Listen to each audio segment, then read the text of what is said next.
it's just one of those things that I've always, Mm. even now, I mean, if you follow me on social media, you probably know I'm kind of the black sheep, right? I'm kind of the guy that just Right, marches to the beat of his right. own drum. I don't pay attention to anybody else's rules or any of that stuff. I just do my own thing. And so, Yeah, music was one of those ways. It was just one of those ways where I could be a rebel. I could, right. uh, and then you find your whole community. You find Yeah. the whole community, and you find a whole nother family in the Mm. music community. And so I kind of just lost myself in that music community, and Right. it's been fantastic. For the most part. Yeah. Yeah. There's definitely the downside of things. There's definitely the dealing with people and the crappy comments online and Mm. all of Yeah. that stuff. But you just gotta take everything with a grain of salt and can't take it too seriously. It's a All really right. nice studio or like a place that you have.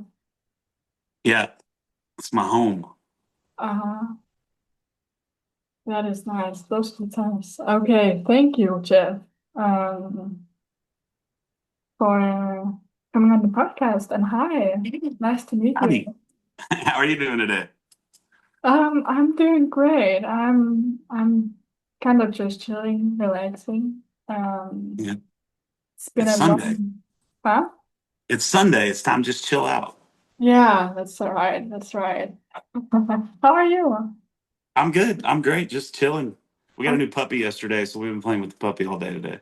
Oh, what's the name? We named him Gus. He's Yeah, a Australian Shepherd. okay. Oh That's yeah. fancy. No Yeah, we've puppy. been hanging with him all day, playing with him. Yeah, it's Yeah, fun. yeah, I bet. Yeah, the pets, they're so cute.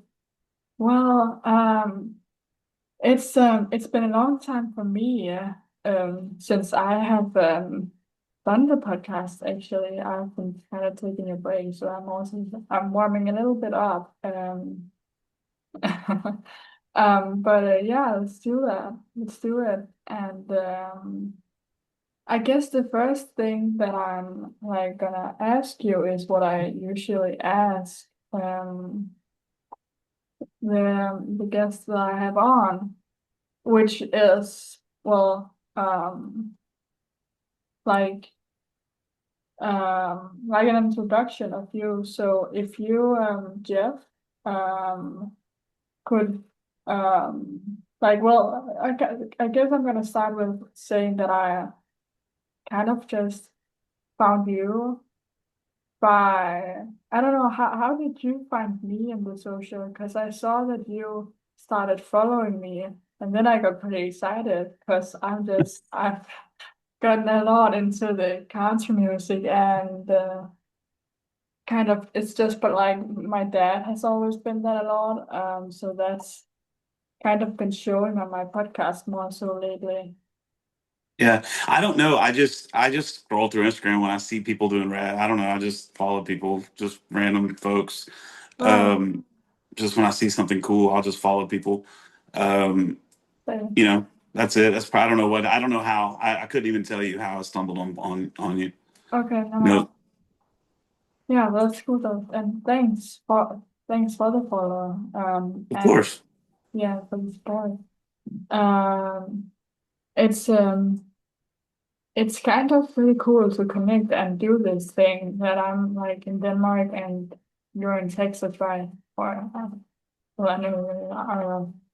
Yeah, I'm getting a little nervous right now.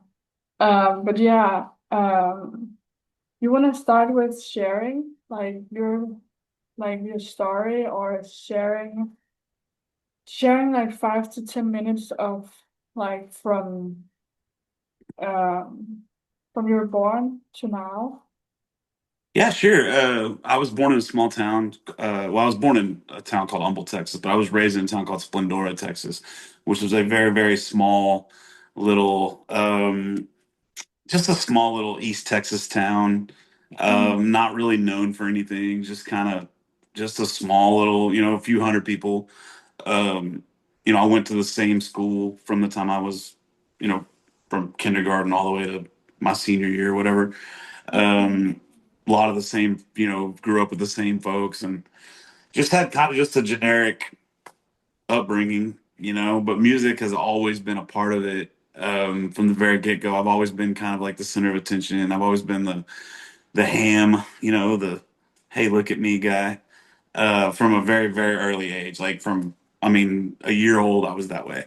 Okay. Um, Hmm. and then when I got into high school, my best friend played guitar, and so I started, just messing around with the guitar and doing that sort of stuff. And then I got into theater, and I did my first musical when I was in, I think, 10th grade, maybe 11th grade. I can't remember. And that was really the Hmm. first time I really figured, hey, I can sing. And then, you Right. know, that's it. Then I just started playing music and just kind of fell into it. Uh-huh.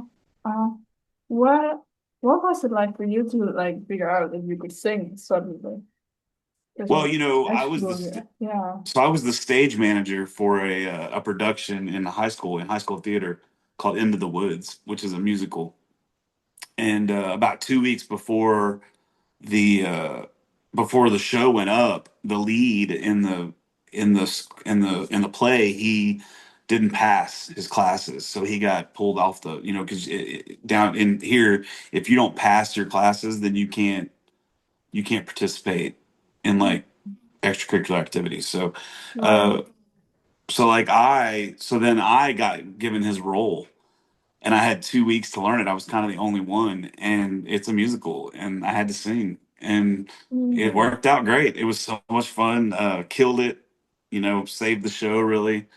Uh, yeah, and that's when I started singing, and it took me a few years to learn how to sing and play at the same time, and I would say I was probably fully playing and singing at the same time around 18 or 19, Mm. and then just been playing shows since.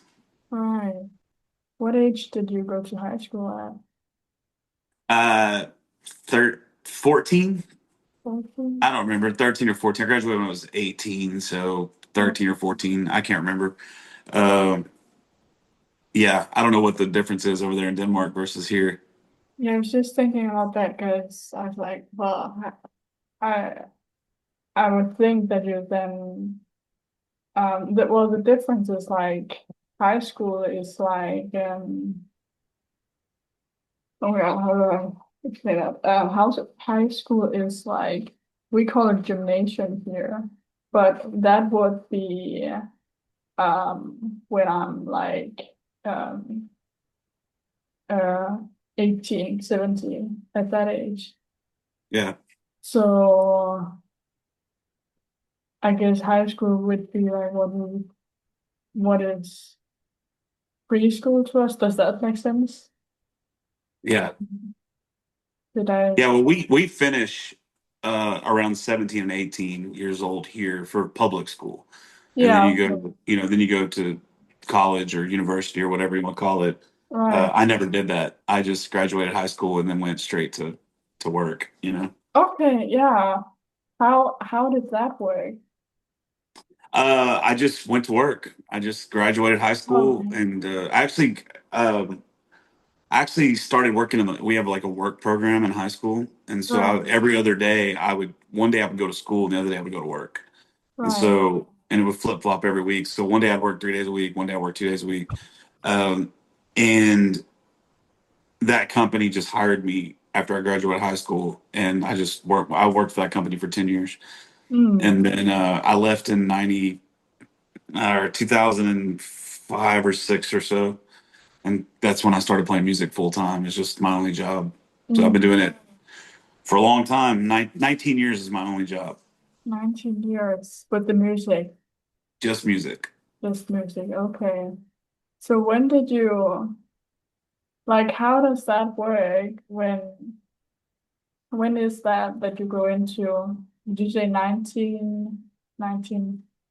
It was like 2006. Oh, 2006. Okay. Yeah, What so is 19 years ago. yeah, okay, yeah. What is it like to go into um music in 2006 in Texas It was for pretty someone easy.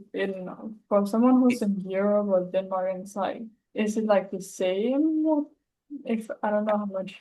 Yeah, I don't know what it's like over there. Here, like music, or in the early 2000s, live music was very, very, very popular here. Okay. Uh, Yeah. and so every bar and every restaurant had somebody playing music. Everybody, they just did, and they still do. Um, Yeah. and Mm. and you could make, if you were decent. I remember when I first quit my job, I was like, all right, if I could just make $250 a week, I'll be just fine. And then it got to, okay, I got to make $500 a week, and I was like, okay, I got to make $1,000 a week. Um, but if you were pretty decent, you could get booked around the Houston, Texas area. You could get booked 3, 4, 5 days a week, making 250 $250 a night, pretty easy before tips. Mm. So I was lucky enough where I was playing 5, 6, 7, sometimes 8 shows a week. Making that. So I did pretty good there for a while, and then the quality of shows starts to go up, and the pay of the show starts to go down. That's just the way it works. Okay. It's like the better the opportunities, the less you get paid. Oh, Um, okay.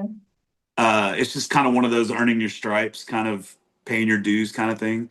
And then eventually it kind of evens out, and your money starts going up because you're playing your own music now instead of playing other people's stuff.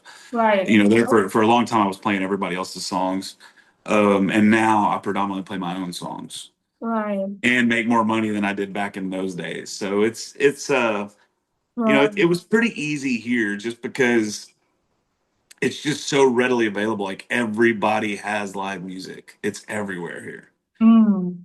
And that's a double-edged sword. I think that it's very cool that you can make a living playing music here, but on the flip side, it's so abundant here that everybody kind of just takes it for granted. Mm. If that makes sense, Yeah, yeah. because it's everywhere. It's everywhere you look, somebody's playing music, and so you kind of got to figure out how to just keep yourself out there. How do you stay relevant? Yeah, Which is a definitely. very hard thing to do whenever there's that many people. It would be much easier if there wasn't so many people playing music, but there is, Mhm. and so you just kind of have to figure all that out. Yeah. Yeah, I've noticed that more I've come into like following people who plays music in Texas, and I don't know if it's the same in Nashville, but I've noticed there's a lot of like playing, and I've thought about like how it's yeah, also very different to how it is here in just in Odense, but it's also just like the place of like, I mean, so many great artists, right? Yeah. Well, The the problem is, the thing is, not problem. The thing is, you mm, have three different factions of live music, right? You right, have you have the cover artists, and what they right, do is they just play top 40 songs. And okay, then you have tribute artists. What they do is they pick a band and they tribute that band. That's all they play is that band. So yeah, like AC/DC or Guns N' Roses or something like that. They're a tribute band for them. And right, then there's the original artist. okay, And so I started out on the cover side of things, yeah, and that you can make decent money. mm, uh, Tribute bands make a lot of money. Like I'm talking about some of these guys getting $5,000 to $10,000 a night, sometimes $15,000 a night, right, as a band. So tribute bands make a lot of money, and there's a lot of demand for that. mm, So there's a lot of demand for cover bands, a lot of demand for tribute bands. There's not a lot of demand for original bands. So you have to create the demand. You have to go in and you have to build yourself up in every market. And so it's just tricky because you're trying to put your music out there, and you're trying to get your name out there, um, and you're trying to play all these shows, but you're not making a lot of money. mm, And so it's very hard to keep the train rolling because when you're out on the road and you're losing money instead of making money, it just gets very difficult. So then you have to either you have to get a job to subsidize that, or you have to go play cover songs, which is kind of what I've been doing. I've been playing original shows. so many a month, and then I'll do so many cover shows a month to pay my Mm. bills. Recently, I just took a day job, so I will not be doing that anymore. I'm just going to be focusing on my own music from here on out. Right. Okay. Yeah. Yeah. Okay. So I just had a question on about that for a second. Maybe that'll come back. Um, but so is there anyone in your family that has played music, or has it just like been you? So my grandpa played guitar a little bit. So there was Okay. always a guitar laying around that I would pick up and kind of play around with. Yeah. I was raised on his property, and so we were with him every day. He died in like 1992 Mm. or so. Okay. Um, and then I didn't really touch one for a while. And then my uncle was in the Air Force, and he played a little bit back when he was in the Air Force. You know, back right coming out of Vietnam Mm. and stuff. And but no, but they weren't really playing like when I was alive. You know what I mean? This is all before I Right. was born. Okay. My uncle every now and then would pull the guitar out and kind of pick around a lot. So it really there really wasn't anybody in my family that was very active in music, especially my Mm. immediate family. Like none of my brothers play music. My dad, my mom didn't play music. No. Um, Okay. Yeah. uh, Mm. it's just one of those things that I've always, Mm. even now. I mean, if you follow me on social media, you probably know I'm kind of the black sheep, right? I'm kind of the guy that just Right. marches to the beat of his Right. own drum. You know, I don't pay attention to anybody else's rules or any of that stuff. I just do my own thing. And so, Yeah. music was one of those ways. It was just one of those ways where I could be a rebel. I could, Right. uh, and then you find your whole community. You find Yeah. the whole community, and you find a whole nother family in the Mm. music community. And so I kind of just lost myself in that music community, and Right. it's been fantastic. For the most part. Yeah. Yeah. There's definitely the downside of things. There's definitely the dealing with people and the crappy comments online Mm. and all of Mm. that stuff. But you just gotta take everything with a grain of salt and can't take it too seriously. But that sucks though. But yeah. Well, the how was how was going school for you then? Like, did you feel like, because I can totally relate to what you're saying when you say that you're the black sheep in the family. I don't know if I feel like that as like when I was younger, but like the past couple of years since I've started the podcast, I think I don't know, I've just been like connected. It's like, as you say, I like find more and more of what I feel like is my people. Right. Um, just like creatively. Um,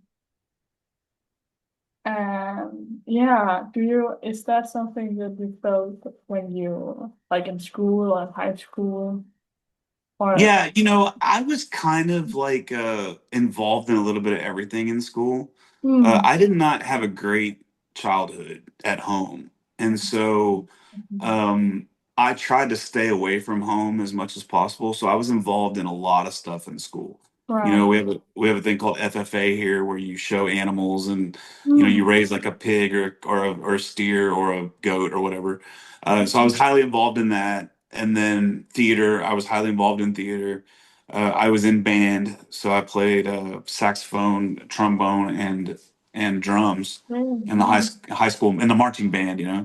And so I was kind of always those involved in those instruments. people. Yeah. And you just kind of like, I don't know, you just you find your family within the family. You Yeah. find your clique within the clique. So I always had a tight knit group of friends that were in the band. I had a tight knit group of friends that were in the FFA. I had a tight knit group of friends that were in theater. And I also had like friends, I was friends with I was pretty much friends with everybody. I didn't really have a lot of enemies in school. Mm, Um, I was just kind of like a goofball, like I am now. I'm just a right. goofball, like a class clown, making jokes all the time and Mm, just kind of just being a ding dong all the time, and so right. it was always pretty easy to get people to like me. It was always pretty easy to get people to hang out. Okay. Uh, for the most part, I was never really like I'm like an extreme extrovert. You're an extreme extrovert? Right. Like I Okay. am not introverted at all. Like I will hang out, Okay. and I will talk and goof off and play with anybody. I mean, and I get along with, with anybody. And I don't care what your politics are. I don't care what your, what your sexual orientation, none of that stuff. Like I just Um, love, I just, I just love love people. people. Yeah. Yeah. For Oh, to a certain extent. And then I'm getting older now, so I'm getting a little grumpy these days. right. But I'm trying to stay like fun and happy and Mm. just Yeah. kind of goofy. You seem like a very like open-minded guy. Oh, for sure. Yeah. Definitely. Also from I've been listening to your podcast, and yeah, you seem like a very open-minded, but also like you're very, I don't know, like from that I would just describe like a very yeah, you're curious and Yeah. interested in things and very open-minded to like describe I don't know, just I don't know, let's go into the podcast a little bit. When did you start that? So I started the podcast in Right. In 20. 2023. I started in 2023. Okay, yeah. And over 2023 and 2024, and then January of 2025, I did like 30 episodes. I shut it down because I went through a pretty bad breakup. Mm. Back in January, I went through a really, really bad breakup. Yeah. And I didn't want to, get on the microphone and on the camera and just be shitty. I didn't want to do that. I wanted to, uh, and so I kind of took this year off. Pretty much, I kind of just took this year off of doing it, but I'm starting back up. I got my first episode being recorded next week, and or this coming up week, and so I'm going to dive back into that hardcore. Um, yeah, I'm looking forward to it. I got some really cool guests already lined up, and That's all. uh, yeah, it's going to be a lot of fun. Yeah. Why did you choose to start a podcast? To start, Yeah. uh, man, I like to talk to people. Mm. I like to get to know people. I like to get to figure out what makes them click. I'm Mm. very, very curious, about not so much about things like, I'm not like Joe Rogan where I want to like find out about aliens and some shit. I don't care about that, but like I like to get to know people, and I Mm. like to figure out what makes them click. Mm. Uh, What do you so that mean? was part Yeah. of the reason. Another part of the reason is I was not a very good conversationalist. Yeah. Um, I didn't really listen to people for what they were saying. I listened to react. I listened to get my word in. And I'm a very passionate person, which you could probably tell. I'm super, super passionate. And Yeah. so sometimes in conversations, it could get to the point where it seems like I'm maybe talking down to somebody or I'm not listening to them. And Mm. so I wanted to become a better conversationalist, which is a huge reason why I started the podcast. Because Okay. in this world, you have to listen, and then you Mm. have to respond to what they, not to. If you're just yapping the whole time about your own stuff, you're just going to say the same stuff over and over and over and over. So Mm. it's about listening to the other person and then having a conversation based on what they say, as opposed to you interjecting your thing and having a conversation based on what you say. And Yeah. that was like a very, very hard thing for me to get past. If you go back and listen to the first probably 5 or 10 episodes, like I'm stepping all over everybody's words, and uh, Yeah. it just wasn't good, And then it got better towards the end. I think this time around it's gonna be really good because Mm. I have a much more a better grasp on what I Right. want the podcast to be, as opposed to just kind of let's just get high and talk about dumb stuff with my friends. Yeah. Yeah. So we'll Yeah. see what happens. You know. Yeah. That's a brave that's a brave thing to do though.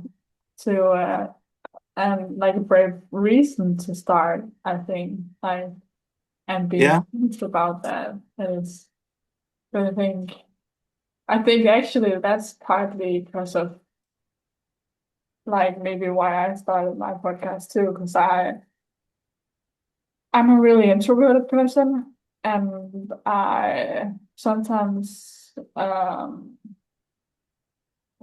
yeah, I think I sometimes find conversations either boring, because the topic, or just because of like, I don't know if it's like something that's like, yeah, I don't know what's behind that, but like, I just I have some very certain interests sometimes, and can find like really normal conversations on a bar, for example, really boring, and like just not wanna like, I don't know, have a conversation there at all, because it feels like it's a waste of my time. I even feel bad about saying that, but then I'm like, what about if I, because I'm always loved like um self um like when people write, for example, a memoir. It's like for, no, I'm not pronouncing that right. A memoir, What is it? like when they write a book about themselves. Oh, a memoir. Yeah. Yeah, yeah, exactly. Um, and yeah, so that's kind of um the interest, and what has sparked me starting the podcast. That's really interesting. And yeah, that's cool, I think Well, too. you have to like you have to work on your weaknesses, right? Mm. You have to you know that's the difference between like a good person and a shitty person. It's like a good person can admit their faults and can work on them and can try to get better. Whereas a shitty person's like, nah, this is the way I am, and and I Yeah, don't ever want to come across as that kind of person. I like yeah, to constantly be yeah. There growing, are those. constantly learning new things. I get in my head, I get bored really easy, and Mm, so I like to know how to do as many things as possible. So that way, if I'm doing something and I can't focus on that one thing, I can kind of just switch gears and do something else and knock that out. And at least you feel like you've accomplished something, as opposed to just sitting and trying to do the same thing until it's like, but what happens is once I go do that other thing and I check that off the list and I come back over to this other thing, it mm, seems like I grasp that a lot easier, if that makes right. sense. So it's all about, I don't know, to me it's all about like expanding your mind and Yeah. like growing as much as you possibly can as a human being. Um, constantly taking this inventory of yourself, constantly, you gotta, if a negative situation happens, you have to ask yourself first, like how could I have handled that better? Right. You know? And if you're not doing those kind of things, you're not growing as a person. And I don't ever want to be that way. I want to kind of always be evolving as a man, as a human being. Yeah. And so as many things as I can get my hands on. I mean, last year I took up like video editing, and I got me a really cool camera, and I dove like, and I'm not talking about with AI and all this crap. I'm talking about like really like dove into the whole video editing. And so now I'm like editing all these cool videos, and I'm not doing it for money. I'm doing it just because that's just another thing that I can do it's just Um, one more thing I can do. And I don't ever really take the easy way out of anything. I always try to like I do all the difficult. I do it the yeah. most difficult way possible, which sometimes is a very annoying. Sometimes I just want to get something done, but I like to have like a good grounding and knowledge of whatever I'm working on. Yeah, I'm You just know, laughing because I can relate to that. yeah. To me, it's not about just getting it done. Like Yeah. life in general for me is never about the destination, ever. It never has been. It's Yes. always about the journey to the destination. So I set Right. small goals, and it's always cool when you check off the goal. But what's really cool is when you're having a freaking blast while checking off that goal. Oh yeah. And that's kind of my motto in life, is to do things that I have fun doing, Mm. and that's kind of why I'm a little bit of everything: music and public speaking and podcast and you know Yeah. Yeah. all those things. How Yeah. would you like, yeah, how, I don't know if it makes sense to talk into this to you, or if it even does to myself. But I'm just curious if you find that the podcasts that you do, if you find that it in some ways like helps you in music, or in the other sense that music does something for you in podcasting. Well, the podcast definitely hurt my music career. It Okay. definitely hurt it. It did not help it. I mean, I guess Oh, yeah. some people gain some respect, but the thing is like I'm not going to I'm never going to pull punches. Like I'm always going to be me. I'm going to say what's on my heart. Yeah. And I've said a lot of things on this podcast that pissed a lot of people off in the industry. You know, a lot of record people, a lot of radio people, a lot of bookers, a Yeah. lot of bar owners. Um, I've said a lot of things on those because I'm just speaking my truth, you know? Yeah. And so that's another reason why I kind of shut it down for a little while, was just kind of like lower the negativity a little bit, Mm. lower the temperature. Yeah. Um, you know, and that's it's Yeah. unfortunate. It's unfortunate because like my personal opinions have nothing to do with the show that I put on. Right. Right. Um, Can I ask something? yeah. What is it that you have said that makes people upset? Oh, we I can talk about that for hours. I've talked about the radio charts in Texas. Okay. Radio charts in general, and how they don't matter. They're not a reflection of what's good and what's not good. They're Yeah. not an actual reflection of what people are really listening to and what they're not. It's all bought and paid for.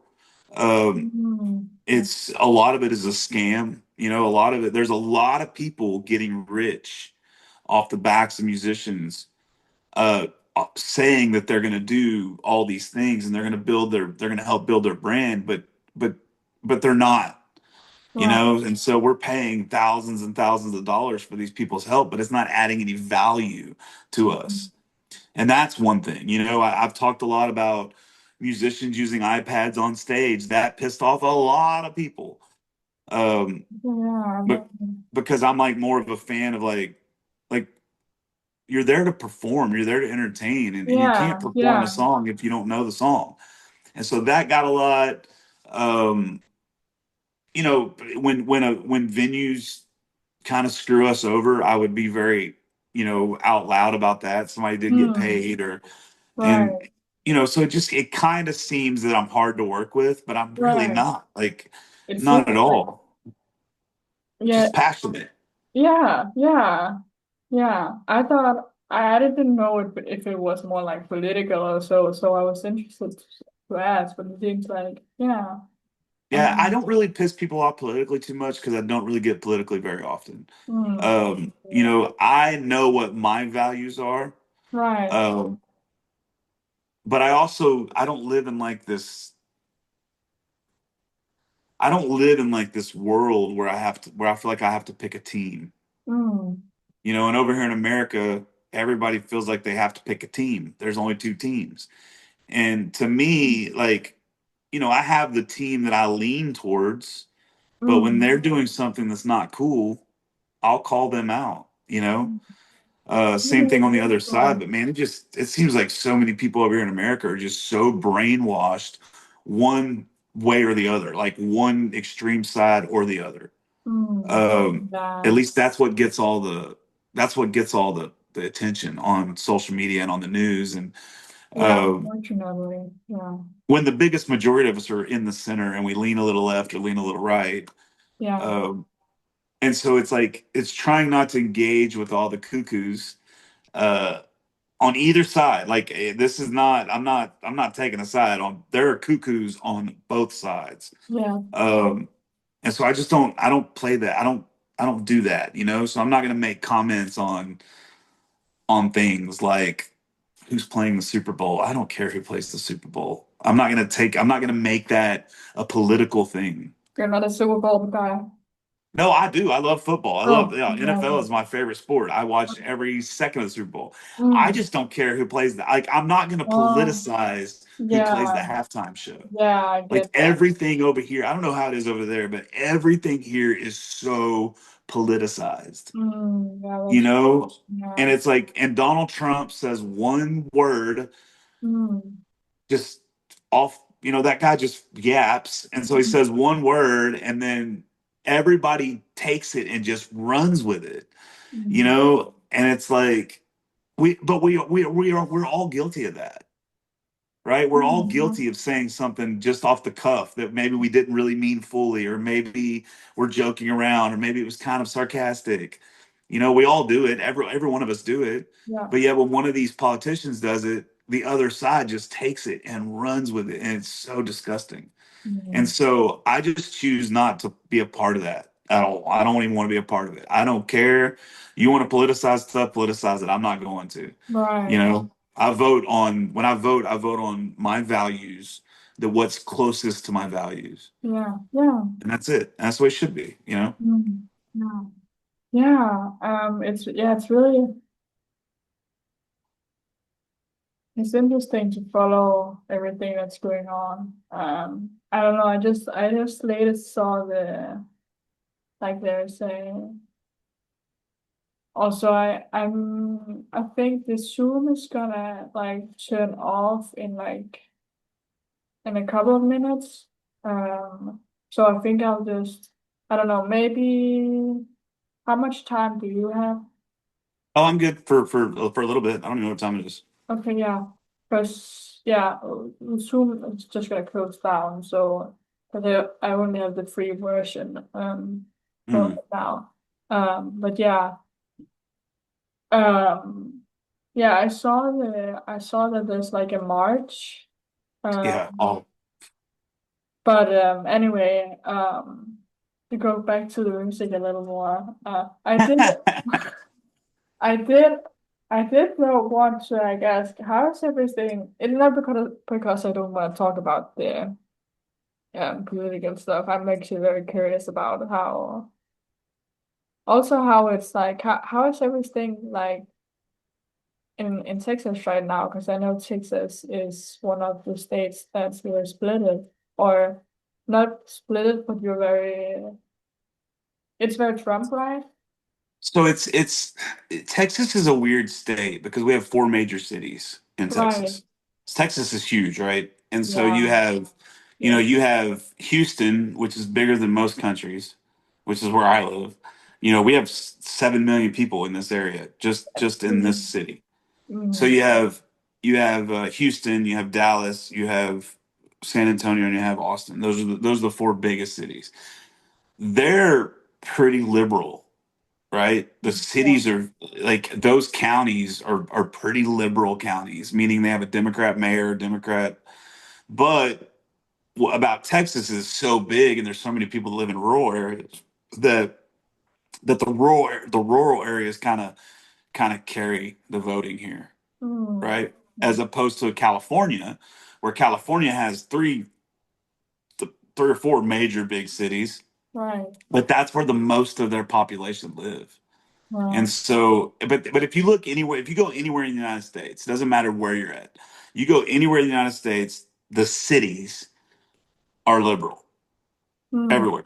Doesn't matter where you go. New York, Chicago, mm, L.A., Houston, um, Miami, Florida. yeah. Uh, they're just all the cities are super liberal. And Mm, then most of the rural areas are red, are Democrat or Republican. And so like California, there's a huge population in California that votes Republican. It will never overpower the people that vote Democrat in the cities. Now, I'm the kind of person where I can find positive things to say about both parties, and mm, I can find negative things to say about both parties. yeah. Um, and I think that's what we got to get back to if we want to save this whole thing, because Yeah. America's messed up right now. I mean, we're messed up right now, but it's not, like the left wants to blame Trump, right? And then the right wants to blame Biden and Obama and Hillary and all that stuff. The Mm, problem is all of them. The problem is they're so busy fighting each other and telling each other that they're the enemy that no one's working together to get anything done. And so the country is just getting worse and worse and worse and worse. I mean, it's very hard. It's it's just